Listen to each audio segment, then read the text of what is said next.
जिला ऊना के गांव चताड़ा में आज सनातनी क्रांति सेना की ओर से विराट सनातन सम्मेलन करवाया गया, जिसमें हिंदू जागरण मंच के कमल गौतम मुख्य वक्ता के तौर पर उपस्थित रहे।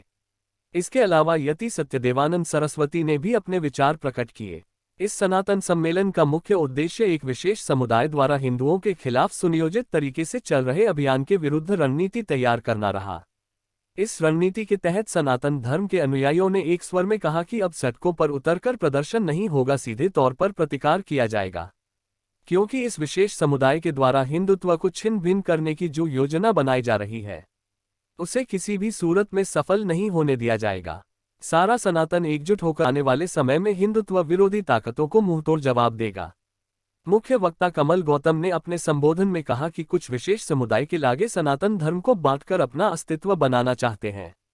ऐसे लोगों के खिलाफ सभी हिंदुओं को एकजुट होना होगा। उन्होंने कहा कि सड़कों पर उतरकर रोष प्रदर्शन कर अथवा नारेबाजी करके बहुत देख लिया, अब सीधे सीधे टकराव की मुद्रा में आना होगा। कमल गौतम ने कहा कि हिंदू सोया नहीं है, बल्कि हिंदुत्व अपनी दिशा से भटक गया है। हिंदुओं को सिर्फ दिशा दिखाने की आवश्यकता है और यह कार्य हम सब लोग मिलकर करेंगे। प्रशासन और सरकारों में बैठे लोग हिंदुत्व की रक्षा नहीं कर सकते, इसके लिए हमें स्वयं मैदान में आना होगा। यहाँ महादेव मंदिर में मुझे यहाँ के जागृत हिंदू समाज द्वारा आमंत्रित किया गया था और जो विषय रखा था वो बहुत प्रासंगिक और आज जो वर्तमान परिदृश्य हिमाचल प्रदेश का चल रहा है उसके संदर्भ में जो है यहाँ विषय रखने के लिए मुझे हिंदू समाज ने बुलाया था। सनातन समाज के समक्ष वर्तमान में चुनौतियाँ और उनका निराकरण। तो कहीं ना कहीं ये ऊना के जागृत हिंदू समाज की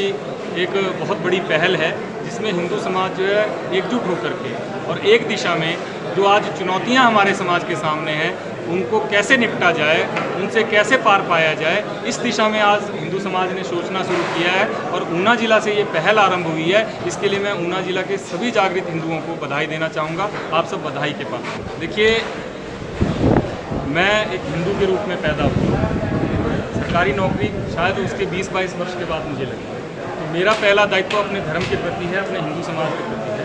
बाकी सरकार ने क्या किया उसके ऊपर मैं ज़्यादा अधिक टिप्पणी नहीं करना चाहूँगा, क्योंकि सरकारें जो है वो सेकुलर संविधान के अनुसार चलती हैं। तो हो सकता है मेरे किसी काम से सरकार को जो है धक्का लग रहा हो, सरकार को ये लग रहा हो कि मैं सरकार विरोधी काम कर रहा हूँ, परंतु मैं सरकार विरोधी नहीं, मैं प्रो हिंदू काम कर रहा हूँ और अपने हिंदू समाज के लिए काम कर रहा हूँ और अपने सनातन धर्म के लिए काम कर रहा हूँ। जो संवैधानिक मेरा अधिकार है उसका उपयोग करते हुए अपने धर्म का प्रचार प्रसार करने का काम कर रहा हूँ। तो मुझे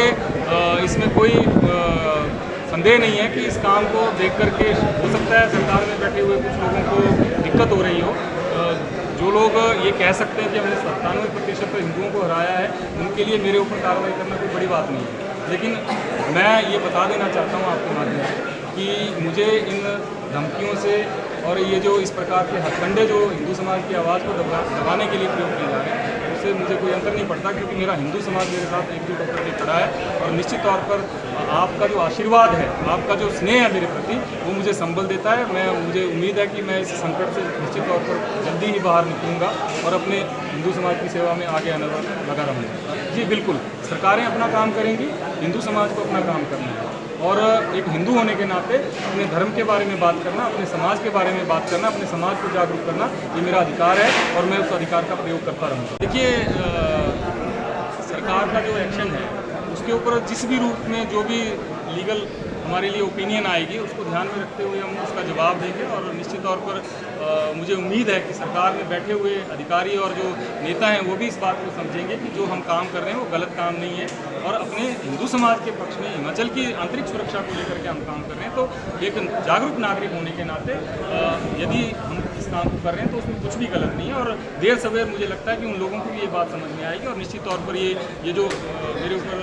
किया गया है, कार्रवाई एक तरफा की गई है, ये रिवोक होगी और सनातन समाज जो है निश्चित तौर पर इसमें मेरा सहयोग करेगा और सरकारें भी इस बात को समझेंगी और हमारा सहयोग होगा। देखिए, अभी तक जो जिस प्रकार से प्रतिक्रियाएं मुझे मिल रही हैं लोगों के, मुझे पिछले कल से ही मतलब हज़ारों की संख्या में फ़ोन कॉल्स आए, बहुत से बंधुओं के मैं फ़ोन उठा भी नहीं पाया हूँ बहुत से बंधुओं ने मुझे व्हाट्सएप मैसेज पे अपना समर्थन बताया है और मुझे बताया गया सोशल मीडिया के ऊपर भी ये सारा विषय चल रहा है। तो कहीं ना कहीं हिंदू समाज को ये लगता है कि आज अपने हक की बात करना भी इस सरकार में गलत हो गया, अपने धर्म की बात करना भी गलत हो गया। तो कहीं ना कहीं मुझे लगता है कि पूरा समाज इससे कनेक्ट कर रहा है और इस कार्रवाई को समाज ये मान के चल रहा है कि वो कहीं ना कहीं हिंदू समाज के ऊपर की गई एक कार्रवाई है। तो मेरा ये मानना है कि लव जिहाद जो शब्द है उसको ना तो हिंदू जागरण मंच ने कोट किया है, ना कमल गौतम ने कोट किया है। वो हमारे एक न्यायालय द्वारा कोट किया है, केरल हाई कोर्ट द्वारा उसको पहली बार कोट किया गया। और हिमाचल प्रदेश में अभी तक सरकार के पास ऐसा कोई मैकेनिज़्म नहीं है जिस मैकेनिज़्म का प्रयोग करते हुए सरकार जो है लव जिहाद को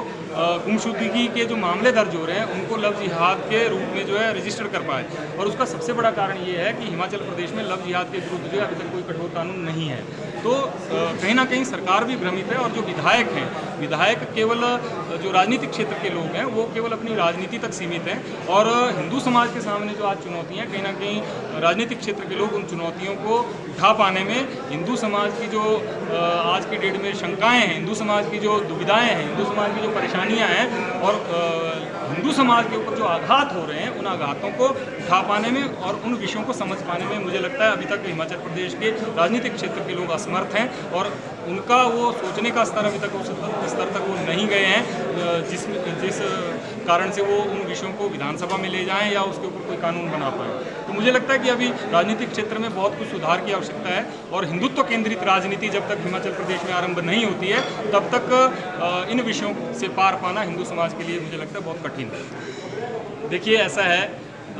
राजनीति जो है वो हमारे जीवन के प्रत्येक अंग से जुड़ी हुई है। सामाजिक जीवन का कोई भी अंग जो है वो राजनीति से अछूता नहीं है और राजनीति से अछूत होना कोई बड़प्पन नहीं है, क्योंकि राजनीति के बगैर आज आप देखिए कि लोकतंत्र में हम रह रहे हैं और प्रत्येक व्यक्ति का अधिकार है कि वो राजनीतिक क्षेत्र में अपनी भागीदारी सुनिश्चित करे। यदि आपने जो बात कही उसी को हम आधार मान करके चलें फिर तो हमें वोट डालने भी नहीं जाना चाहिए। तो कहीं ना कहीं राजनीति जो है वो सामाजिक परिप्रेक्ष्य के लिए और समाज के हित के लिए हो, इस दिशा में हिंदू समाज को विचार करना चाहिए और हिंदुत्व केंद्रित राजनीति हो। ऐसे लोग राजनीति में आए जो हिंदुत्व की बात को करने वाले हों, हिंदुत्व केंद्रित जो है हिंदू समाज के पक्ष में अपनी बात रखने वाले हों, तो मुझे लगता है काफ़ी हद तक सुधार होगा और हिमाचल एक देवभूमि के रूप में जो स्थापित रह पाएगी। हर दिन कुछ खास।